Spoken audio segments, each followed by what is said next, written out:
Desde los decadentes callejones de la vieja Shanghái Se ocupaban de todos los vicios, y no exagero. a las peligrosas calles de Chinatown, Había bandas de chinos por todas partes, se pegaban tiros los unos a los otros. el crimen organizado chino ha tomado muchas formas a lo largo de los siglos. Es un mundo de lampa impregnado de mitos. A los miembros del crimen organizado chino les gusta identificarse con los antiguos guerreros. Y formado en el terror. El equivalente a disparar a las piernas era cortar todos los tendones del cuerpo, lo que convertía a la persona en una especie de masa gelatinosa. Pero su meta siempre ha sido la misma. Ganarán dinero recurriendo a cualquier método.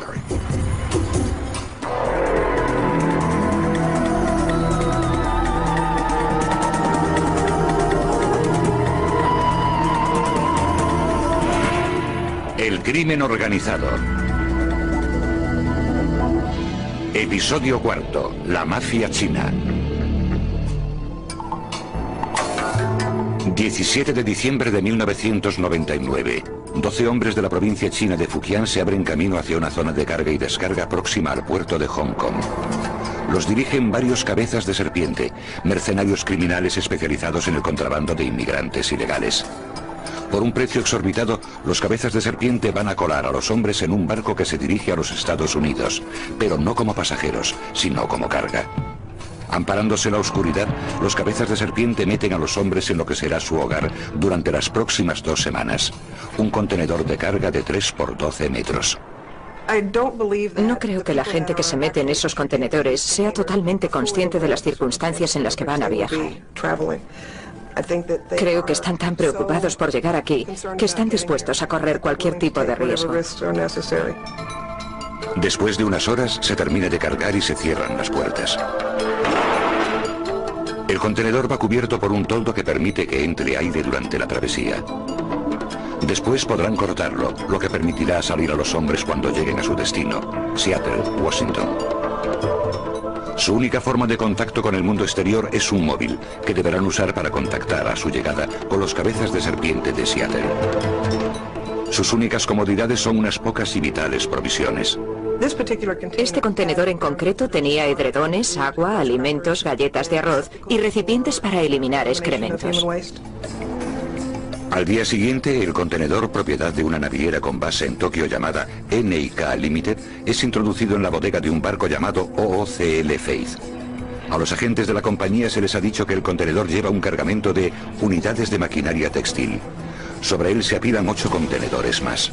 Atrapados en su interior, los hombres de la provincia de Fujian se preparan para un viaje de 14 días de duración y 6.000 millas, un descenso a los infiernos. Les daba mucho miedo morirse o pensar en lo que podría pasarles durante el viaje, pero ya se habían comprometido, no había vuelta atrás. El tráfico de carga humana es solo uno de los muchos negocios ilegales que han convertido a la mafia china en una fuerza a nivel mundial. La mejor forma de resumir el crimen organizado chino es decir que es un supermercado del delito. Están dispuestos a asesinar por dinero, secuestrar, extorsionar, prestar dinero, blanquearlo, cometer delitos de guante blanco, delitos informáticos, cualquier delito que les ayude a conseguir cualquier tipo de ganancia económica. Pero durante los últimos 20 años el negocio de introducir ilegales ha crecido más que otros. Cada año introducen en los Estados Unidos a miles de ilegales chinos, usando una amplia variedad de conductos facilitados por una red global de cabezas de serpiente.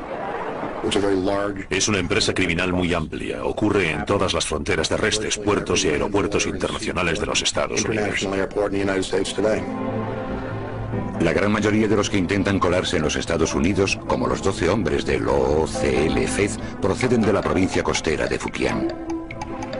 Durante siglos los que emigran de Fujian se han lanzado al mar en busca de una vida mejor. Hoy miran hacia la montaña de oro, los Estados Unidos, donde un trabajador medio gana 10 veces más de lo que gana un fujianés medio. Incluso el salario más reducido de aquí puede ayudar a aldeas enteras de la provincia de Fujian. Hasta las peores condiciones de aquí son mejores que las mejores de allí. La recompensa de un viaje con final feliz puede ser enorme. Una nueva vida en América y dinero para enviar a la China. Pero los riesgos también son enormes. Los cabezas de serpiente cobran unas tarifas desmesuradas por sus servicios. Piensen en el margen de beneficio que queda si introducen 20, 30 o 40 chinos en los Estados Unidos a aproximadamente $40.000 por persona. Lo normal es que una familia o una aldea, o bien alguien que ayude desde los Estados Unidos, reúna el dinero para pagar el primer plazo de lo que cuesta enviar a uno de sus hijos a los Estados Unidos. Sin embargo, antes de que el joven pueda empezar a enviar dinero a casa, primero ha de pagar el resto de su deuda con el cabeza de serpiente. Casi siempre el resultado es una especie de contrato de servidumbre. Muchas horas de trabajo en restaurantes o talleres ilegales para un inmigrante ilegal a merced de un sindicato del crimen. Junto con el contrabando de ilegales vienen la extorsión, el secuestro y graves delitos de violencia que incluyen la muerte. No se trata solo de meter a un ilegal en un barco y dejarlo en una playa. Es una actividad que lleva aparejados otros delitos. A pesar de los peligros, los hombres encerrados en el barco están dispuestos a someterse al terrible viaje a través del Pacífico. Sabían que ese era el riesgo que debían correr para conseguir lo que para ellos es lo más importante de su vida, llegar a los Estados Unidos. Pero tras 12 días en el mar, su plan empezó a fallar. El 29 de diciembre de 1999, la naviera NIK se enteró de que los contenedores que decían llevar unidades de maquinaria textil y que iban en un barco que había atracado cerca de Los Ángeles, en realidad llevaban ilegales chinos. La compañía se puso en contacto con el Departamento de Inmigración para informar de que había otros envíos similares. Había 3 contenedores más enviados por la misma compañía que habían declarado el mismo tipo de contenido. Uno de esos contenedores iba a bordo del OOCL Faith. 6:30 de la mañana del 2 de enero de 2000, el OOCL Faith atraca en Seattle. Los agentes de aduanas y del Servicio de Inmigración están esperando y preguntándose con qué se van a encontrar. Por fin, después de 2 horas, el contenedor es retirado del barco y depositado aparte. Utilizando máscaras para protegerse de las enfermedades de transmisión aérea, los agentes de aduanas fuerzan la cerradura con cuidado. Hay muchos factores desconocidos a tener en cuenta antes de abrir un contenedor. No sabremos si habrá gente necesitada de atención médica o si habrá gente armada.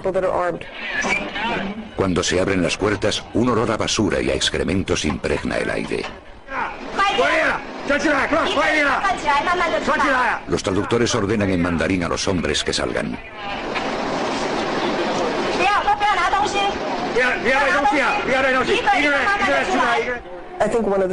Una de las cosas que más me afectó fueron las deplorables condiciones en las que esa gente tuvo que viajar. Me cuesta mucho aceptar el hecho de que alguien sea capaz de hacerle eso a otros seres humanos por dinero. Por suerte, los 12 hombres habían sobrevivido al viaje. Pero ahora se enfrentaban a un viaje de otro tipo. A 4 semanas y 6.000 millas de su casa, quedaron bajo la custodia del Departamento de Inmigración que los detuvo por polizones. Esa semana el OOCL Faith fue uno de los 4 barcos que llegaron a Seattle con carga humana en sus bodegas. El Departamento de Inmigración arrestó a 3 cabezas de serpiente involucrados en la operación, 2 de los cuales fueron condenados a 2 años de cárcel. Pero aunque el Departamento de Inmigración haya acabado con una organización dedicada a la introducción de ilegales, el problema es que continuamente se forman nuevas redes. Yo suelo decir que el crimen organizado chino es como el virus de la gripe, porque mutan constantemente para formar grupos distintos y alianzas diferentes, por lo que resulta muy difícil investigarlos. Hoy, en todo el mundo operan cientos de esos grupos. Pero los orígenes del mundo del hampa chino se encuentran en un grupo concreto, un sindicato del crimen secreto con un misterioso y mítico pasado, las Tríadas.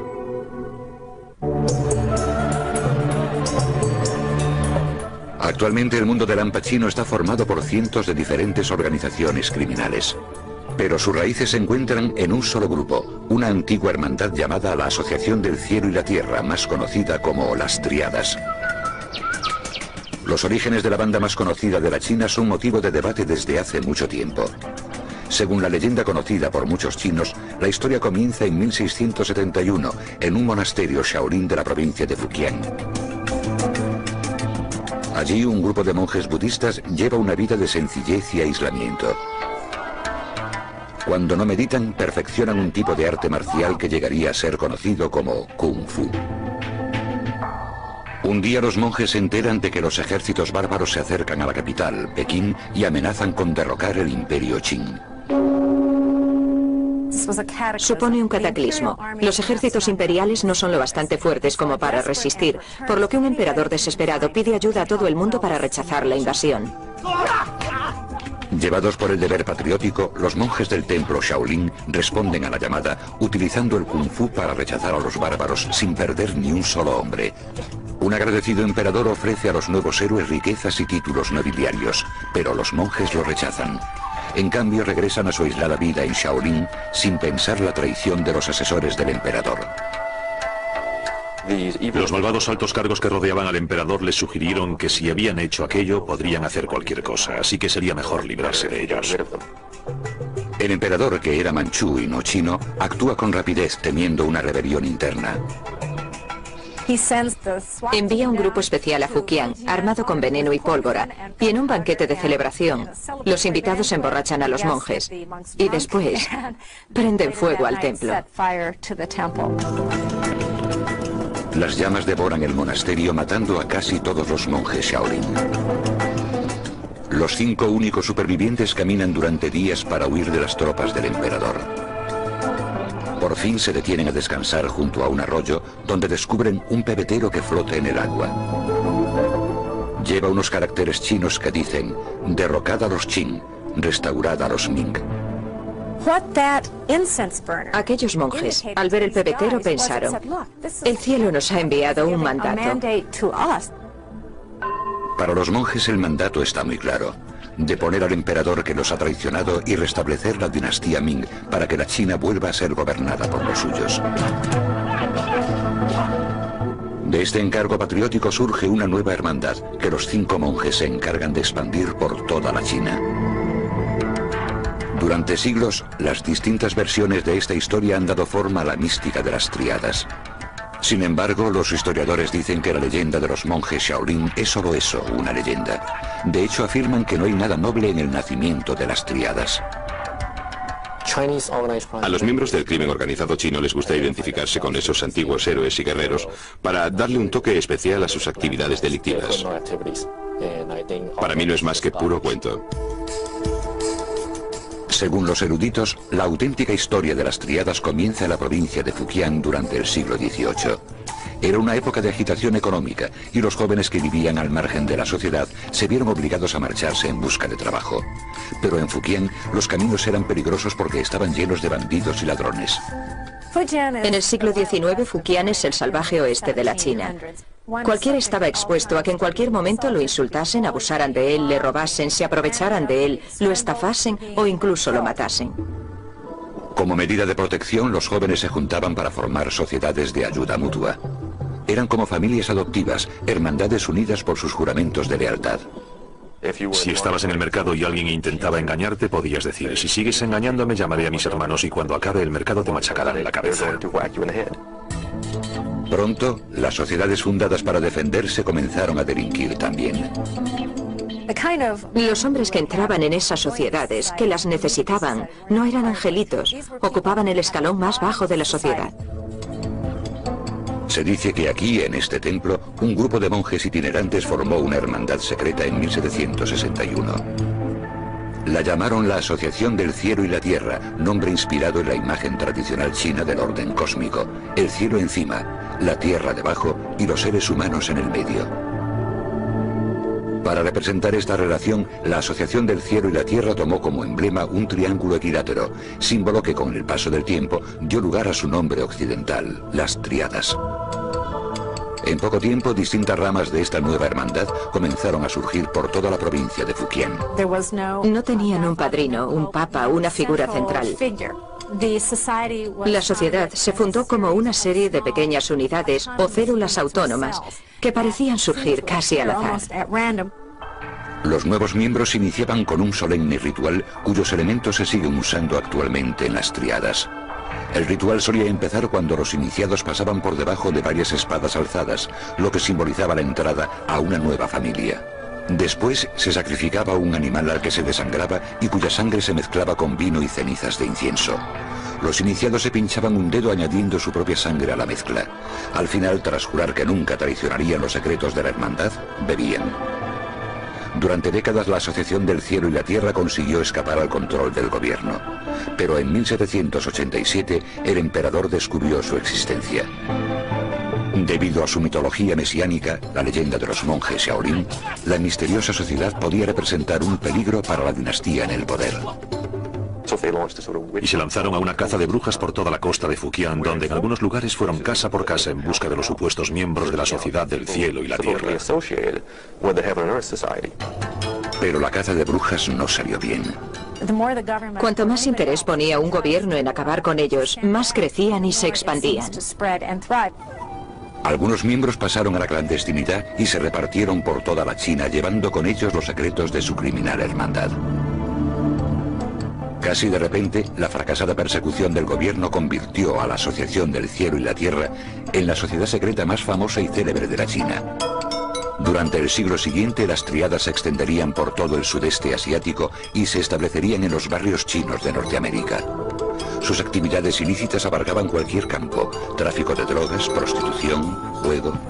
Y como las triadas formaban el grupo que definía el crimen organizado chino, surgieron decenas de imitadores.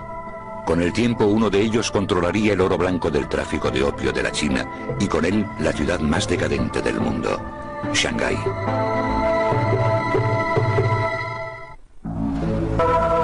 A principios del siglo XX, al igual que hoy, Shanghái era la ciudad más cosmopolita de la China continental.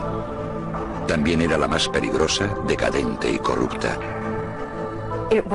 Era un lugar de la China donde lo oriental se juntaba con lo occidental, provocando todo tipo de excesos. Se ocupaban de todos los vicios, y no exagero. La ciudad era en realidad tres mundos dentro de uno: los territorios británico, francés y chino, cada uno custodiado por su propia policía. Era el caldo de cultivo perfecto para la delincuencia. Un bandido podía delinquir en una jurisdicción y escaparse a otra para evitar ser arrestado.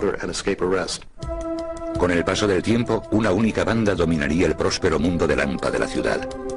Y un ambicioso gángster se convertiría en el señor del crimen más poderoso que la China ha visto jamás. Con el auge de las triadas a finales del siglo XVIII, las sociedades secretas comenzaron a surgir por toda la China. Una de las mayores era la famosa Banda Verde. La Banda Verde comenzó siendo una asociación benéfica para los barqueros que trabajaban en el Gran Canal, la vía fluvial interior por la que se transportaba el arroz de los impuestos desde el centro de la China a Pekín. Cuando la llegada de los barcos de vapor dejó sin trabajo a los barqueros, muchos se dirigieron a la ciudad.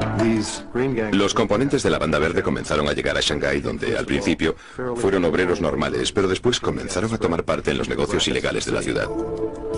Gracias a su experiencia en navegación y transporte, los componentes de la Banda Verde se abrieron camino en el próspero tráfico de opio. El opio era el mayor negocio de Shanghái. Y de él dependían otros negocios ilegales auxiliares: robo a mano armada, prostitución, juego, préstamos ilegales, etc. A mediados de los 20, los miembros de la Banda Verde controlaban los negocios ilegales de los tres sectores de Shanghái. En una ciudad del tamaño del Chicago de Al Capone, la Banda Verde lo controlaba todo. La Banda Verde fue capaz en un periodo de tiempo asombrosamente corto de pasar de ser un grupo anticuado de hermanos del norte de la China a convertirse en la organización de criminales más poderosa del mundo. Y en medio de todo aquello estaba un gángster con más poder e influencias de las que Scarface podría haber imaginado: Du Yusheng. Du se crió huérfano y analfabeto en Pudong, una pobre aldea de campesinos al otro lado del río Huangpu, cerca de Shanghái. Llegó a la ciudad a los 14 años. De día el chico, conocido como Du el Orejotas, trabajaba en una tienda limpiando y pelando fruta. Por la noche se dejaba llevar por los vicios que ofrecía la ciudad, fumando opio y jugando. Era una persona inmoral y Shanghái era una ciudad inmoral. Alrededor de 1910, Du juró su entrada en la hermandad secreta del crimen de la Banda Verde. Poco después, el astuto y joven matón comenzó a trabajar para el poderoso jefe del sector francés de la ciudad, Wang Jinrong, o como le apodaban, Wang Picado de Viruela. Wang era uno de los gánsteres más temidos de Shanghái. Además, también era el jefe de la policía china del sector francés de la ciudad, también conocido como Concesión Francesa. Wang era valioso no solo porque pudiera proporcionar información a la policía francesa, sino porque podía manejar el mundo del hampa de la concesión francesa. En la concesión francesa, los gánsteres no compraban a la policía, eran la policía.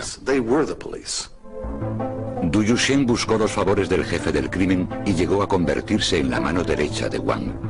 Pero solo estaba esperando su momento. En Shanghái, la lealtad no te lleva a lo más alto. En 1924, cuando su mentor cometió un fatídico error, Du vio la oportunidad de entrar en acción. Todo comenzó una noche en la ópera.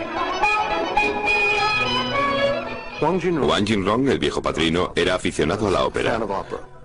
De hecho, era el propietario de un teatro de ópera que, en parte, había construido para agradar a una estrella de la ópera con la que estaba obsesionado. Iba 2 o 3 noches por semana a verla actuar. Esa noche, el hijo del jefe militar más importante de la región se encontraba entre el público. Cuando acabó la función, el joven y sus amigos comenzaron a silbar y a abuchear a la estrella preferida de Wang. Furioso por el insulto, Wang ordenó a sus guardaespaldas que le dieran una lección al arrogante príncipe. Se lo llevaron afuera y le dieron una paliza. Pero por una vez, Wang había ido demasiado lejos. En esa época los jefes militares eran los personajes más poderosos de la China. Controlaban el país desde 1911, cuando los rebeldes nacionalistas derrocaron al último emperador Qing, pero fracasaron a la hora de crear un gobierno nacional unificado. 2 noches más tarde, cuando el jefe militar secuestró a Wang y lo encerró, el gángster no pudo hacer nada. Para él fue una humillación terrible. Perdió toda su credibilidad. Wang picado de viruela, la persona más poderosa de la concesión francesa en la cárcel. Esto provocó el miedo entre la mayoría de los miembros de la organización criminal que él controlaba. El texto chino decía que parecían hormigas sobre una plancha de hierro caliente. ¿Qué hacemos ahora? Se han llevado a nuestro jefe. Sin embargo, Du Yusheng no se dejó llevar por el pánico. En cuanto vio su oportunidad, no la dejó pasar. Sabía que podía desplazar a Wang Jinrong. Primero, Du pagó al jefe militar para que liberase a Wang Jinrong. Naturalmente, después de eso ya nada fue igual. Wang, picado de viruela, tenía que mostrarse agradecido a Du Yusheng. A partir de aquel día, Du Yusheng fue el verdadero jefe de la banda verde. Fue un golpe de estado muy bien organizado, pero Du no se quedó ahí. También consiguió que el jefe militar aceptase proporcionar protección militar a los cargamentos de opio que llegaban a la ciudad. Así pudo hacerse con el control del negocio ilegal más lucrativo de Shanghái. Y pronto forjaría una alianza que le aseguraría dicho control durante muchos años. En 1923 las tropas del Partido Nacionalista se habían aliado con los rebeldes comunistas en una campaña para derrotar a los jefes militares y reunificar la China. La coalición se apoderó del norte, haciéndose con la región que rodeaba Shanghái. Pero la alianza nunca había sido demasiado sólida. El líder nacionalista, Chiang Kai-shek, no se fiaba de los comunistas y temía por su propio futuro si estos conseguían apoderarse de Shanghái. En 1927, Chiang se puso en contacto con la figura más poderosa del mundo del hampa de la ciudad, Du Yusheng. El general le pidió a Du que utilizara la fuerza de la banda verde contra los comunistas, que por entonces estaban organizando una huelga masiva en la sección china de Shanghái. Du aceptó velando por sus intereses. El futuro del monopolio del opio, que él más o menos tenía en Shanghái, se veía amenazado por la victoria comunista. El 12 de abril de 1927, a las 4 de la madrugada, en el centro de Shanghái, un penetrante silbido atraviesa el silencio del alba. A esa señal, miles de miembros de la banda verde acceden a la sección china de Shanghái, provocando un brutal ataque contra los huelguistas comunistas. Había comenzado la masacre conocida como el Terror Blanco. Los esbirros de Du sacaban a los hombres a la calle y los atravesaban con sus bayonetas o les disparaban. Un testigo dijo que las cabezas rodaban por las cunetas como si fueran ciruelas maduras. En cuestión de horas, los hombres de Du masacraron a casi 5.000 personas. El gángster le había entregado la ciudad a Chiang Kai-shek y ahora quería su recompensa. En abril de 1927, el jefe del mundo del crimen de Shanghái, Du Yusheng, organizó la salvaje matanza que sería conocida como Terror Blanco. Los componentes de la banda verde asesinaron a miles de comunistas, permitiendo que las fuerzas nacionalistas de Chiang Kai-shek se alzaran con el control de la ciudad. Como recompensa, a Du se le concedió el grado de general del ejército nacionalista. Y junto con el cargo llegó lo que el gángster deseaba más que cualquier otra cosa: la respetabilidad. Es el acontecimiento que lo sitúa en un pedestal, por encima de los demás. Y esto hace que empiece a considerarse un político y no solo un criminal. El inculto gángster decidió convertirse en un caballero de Shanghái. Contrató eruditos para que redactasen trabajos sobre su familia, aunque él no sabía leer.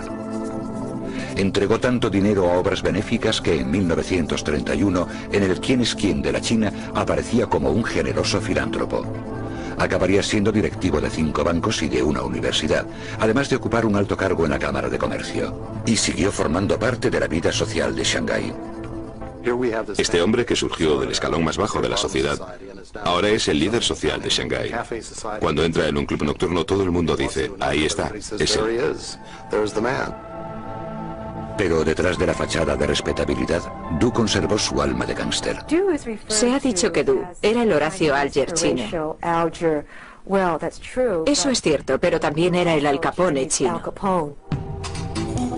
Desde su base en el sector francés, Du mantuvo su puño de acero cerrado sobre el mundo del hampa de Shanghái. Cualquiera que lo contrariara se arriesgaba a experimentar una turbulenta forma de justicia. El equivalente a disparar a las piernas era cortar todos los tendones del cuerpo, lo que convertía a la persona en una especie de masa gelatinosa. Para Chiang Kai-shek, el miedo inspirado por Du y sus secuaces se convirtió en una herramienta muy útil para recaudar fondos. Necesitaban a la Banda Verde por su fuerza, ya que muchos de los ciudadanos más ricos de Shanghái vivían en secciones de la ciudad que no estaban bajo el control chino. ¿Quién podía entrar en la concesión francesa y secuestrar o matar a un banquero con impunidad? Los hombres de Du Yusheng. Du Yusheng se convirtió en el instrumento de terror que asustaba a la clase capitalista de Shanghái. La relación de Du con los nacionalistas también le sirvió a este para llenarse los bolsillos. Tras el terror blanco, el gángster se convirtió en el jefe del llamado Comité para la Supresión del Opio, la agencia encargada de todo el opio ilegal confiscado por las autoridades. Du ya tenía el monopolio del tráfico de opio de Shanghái y ahora, gracias a su puesto en el gobierno, también controlaba las enormes cantidades de droga de las que se incautaban los nacionalistas. Se trata de un negocio redondo. Sería como coger la cocaína almacenada en la sala de pruebas y que la propia policía la vendiese de nuevo en las calles. A principios de los 30, el poder de Du sobre el mundo del hampa de Shanghái parecía inquebrantable. Se había convertido en el gángster más poderoso de la China y en uno de los hombres más influyentes de Shanghái. Pero el futuro traería consigo el desplome de su imperio y la destrucción de sus sueños de honor. En 1937, las eternas tensiones entre la China y el Japón acabaron en guerra.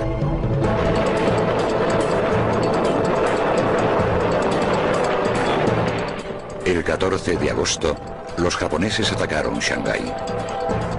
Los refugiados de la sección china de la ciudad huyeron a las zonas internacionales con la esperanza de eludir la amenaza japonesa. Viendo cómo cercaban su ciudad, Du Yusheng movilizó el mundo del hampa. Los componentes de la Banda Verde lucharon en primera línea de fuego del ejército chino y formaron unidades de guerrilla para resistir la ocupación japonesa. Pero eso no bastó. Tras 3 meses de encarnizada lucha, Shanghái cayó.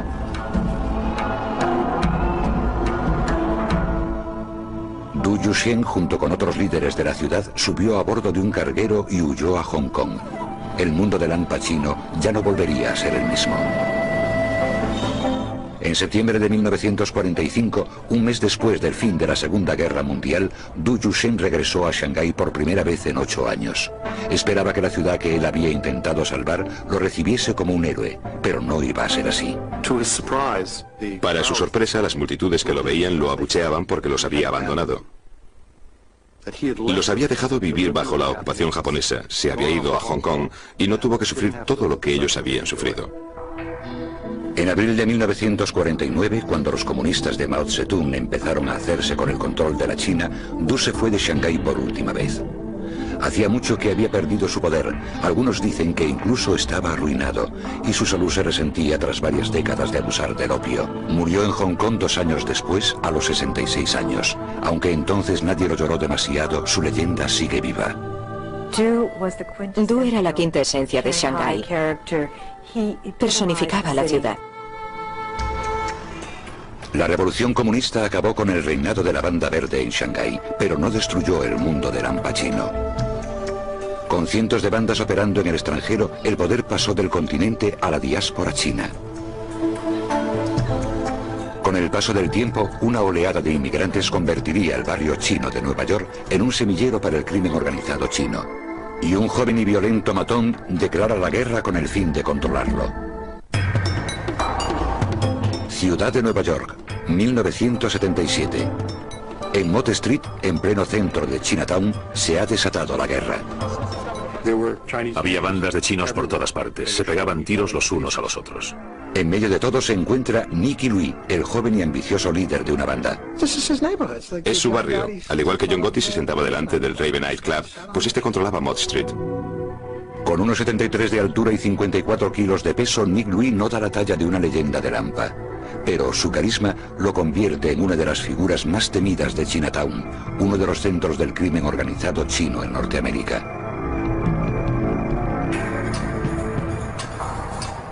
Jimpo y Louis llegó a Norteamérica cuando era un muchacho a finales de los 60.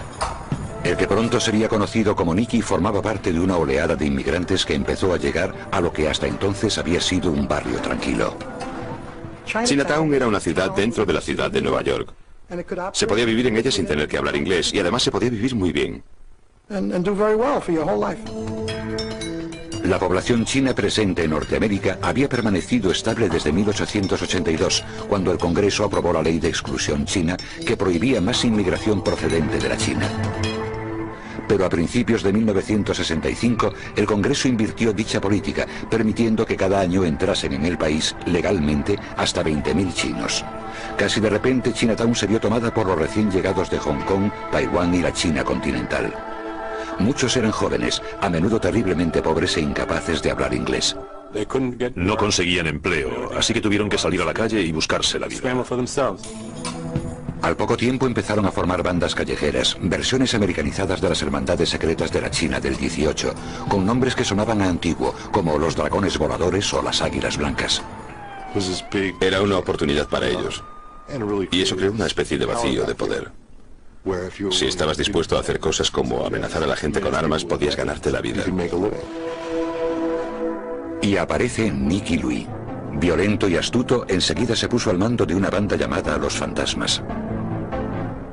Mirabas a la esquina de una calle y a lo mejor había unos 20 o 25 fantasmas, pero aún sin conocerlo podías decir cuál de ellos era Nicky Louis. Era el líder, acudían a él para todo. Sabían que no podían ser Nicky Louis, pero podían vestir como él, podían caminar como él, podían decir que te jodan como él. Era un compendio de cómo actuar. Bajo el liderazgo de Nick Louis, los fantasmas pasaron de realizar pequeños hurtos al robo a mano armada y la extorsión. Sus blancos solían ser los restaurantes que bordeaban las calles de Chinatown. Se acercaban al dueño de un restaurante y le decían: este joven acaba de llegar de Hong Kong, ¿puedes emplearlo en tu restaurante? Y le daban un empleo de 100 o 150 dólares a la semana. El tipo aparecía una o dos veces y ya no volvía nunca más, pero seguía cobrando. Eso es extorsión. Pero el ambicioso Nicky Louis tenía mejores planes. Quería hacerse con el control de todo Chinatown. Para ello tenía que forjar una alianza con una de las organizaciones que llevaba mucho tiempo dirigiendo los negocios ilegales de Chinatown, los Tongs. Los Tongs fueron los primeros que se establecieron en la década de 1860 como asociaciones benéficas para proteger de la discriminación a los trabajadores inmigrantes chinos. Se convirtieron en el centro de la vida de la comunidad en la mayoría de los barrios chinos, una combinación de banco, club social y ayuntamiento, pero no se limitaron a ser benéficos durante mucho tiempo. Algunos de los Tongs degeneraron en organizaciones criminales que dirigían prostíbulos, casas de juego, fumaderos de opio. En Nueva York, los elementos criminales del Tong On Leong habían controlado los negocios ilegales de Mott Street, la calle principal de Chinatown, desde el cambio de siglo. Pero a principios de los 70, la violencia entre bandas comenzaba a afectar a sus operaciones, sobre todo a sus lucrativas casas de juego. Para ponerle fin a esto, el Tong reclutó a una de las bandas, las Águilas Blancas, para hacerles de matones. Los fantasmas se quedaron fuera, obligados a operar en la periferia del barrio chino. Pero eso no detuvo a Nicky Louis. La noche del 3 de marzo de 1973, el grupo de Nicky vio a un miembro de las Águilas Blancas, Arthur Ha, solo, de pie en Mott Street. Clavándole un arma en las costillas, los fantasmas lo metieron en un coche y se lo llevaron a uno de los muelles de East River. Allí lo ataron, lo llevaron hasta el borde del agua y lo arrojaron a las rápidas aguas. Su cadáver se recuperó varias semanas después. El asesinato de Arthur Ha conmocionó el mundo de Lampa de Chinatown. Demostraba que los águilas eran vulnerables, en lo que, supuestamente, era su zona geográfica segura. Poco después, el Tong On León contrató a los fantasmas como fuerza bruta.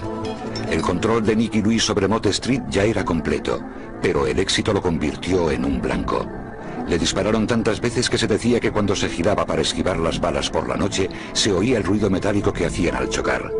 Su habilidad para sobrevivir se convirtió en parte de su misterio y su dureza empezó a formar parte de un mito. Una de esas anécdotas legendarias ocurrió entre Nicky y un policía de Nueva York mientras el gángster yacía en el suelo sangrando tras haber recibido un disparo en el pecho.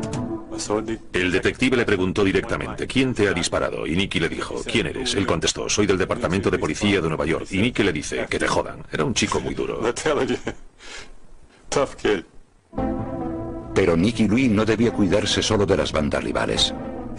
Después de que los fantasmas se apoderasen de Chinatown, no estaban contentos dentro de su propio grupo, porque algunos ganaban más que otros, así que había problemas dentro del propio grupo. La noche del 28 de agosto de 1978, Nicky se dedicaba a uno de sus pasatiempos preferidos, jugar al mahjong en el sótano de una barbería de Mott Street.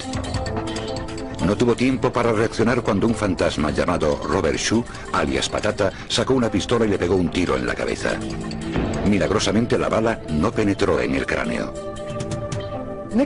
Nicky pega un salto y se pone a correr por entre los sillones de la barbería.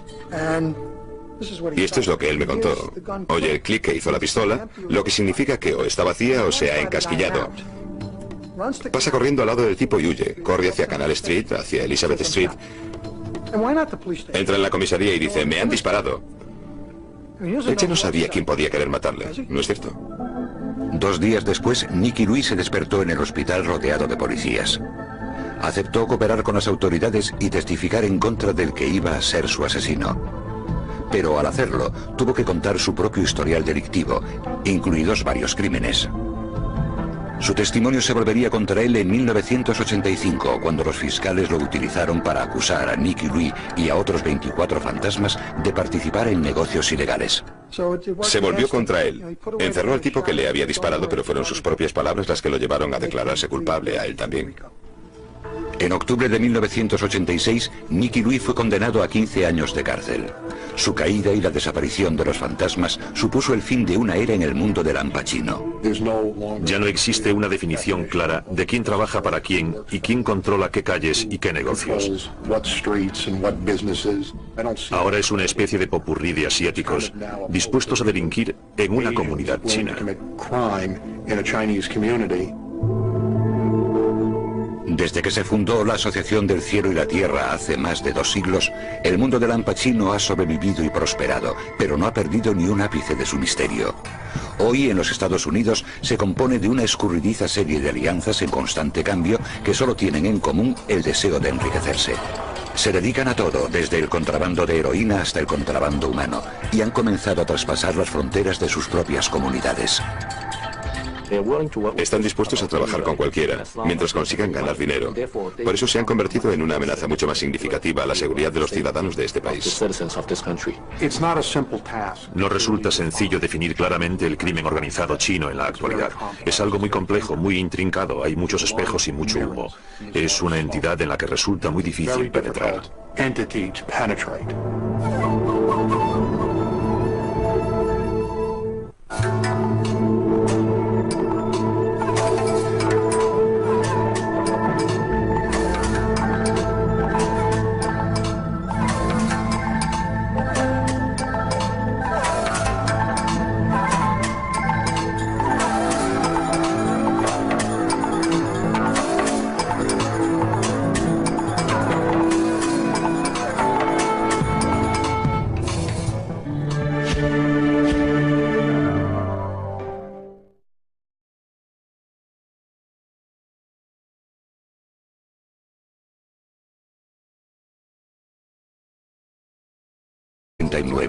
12 hombres de la provincia china de Fujian se abren camino hacia una zona de carga y descarga próxima al puerto de Hong Kong. Los dirigen varios cabezas de serpiente, mercenarios criminales especializados en el contrabando de inmigrantes ilegales. Por un precio exorbitado, los cabezas de serpiente van a colar a los hombres en un barco que se dirige a los Estados Unidos, pero no como pasajeros, sino como carga. Amparándose en la oscuridad, los cabezas de serpiente meten a los hombres en lo que será su hogar durante las próximas 2 semanas. Un contenedor de carga de 3 por 12 metros. No creo que la gente que se mete en esos contenedores sea totalmente consciente de las circunstancias en las que van a viajar. Creo que están tan preocupados por llegar aquí que están dispuestos a correr cualquier tipo de riesgo. Después de unas horas se termina de cargar y se cierran las puertas. El contenedor va cubierto por un toldo que permite que entre aire durante la travesía. Después podrán cortarlo, lo que permitirá salir a los hombres cuando lleguen a su destino, Seattle, Washington. Su única forma de contacto con el mundo exterior es un móvil, que deberá...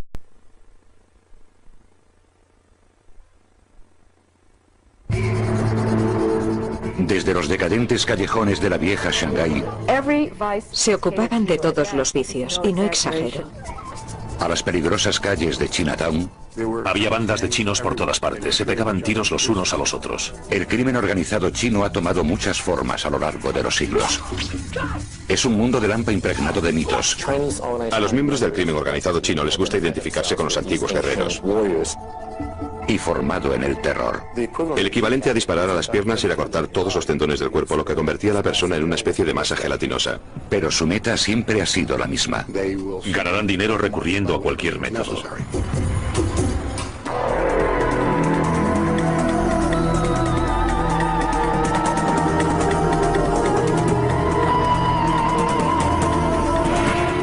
El crimen organizado.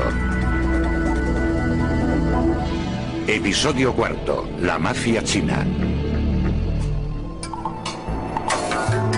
17 de diciembre de 1990. Cometer delitos de guante blanco, delitos informáticos, cualquier delito que les ayude a conseguir cualquier tipo de ganancia económica.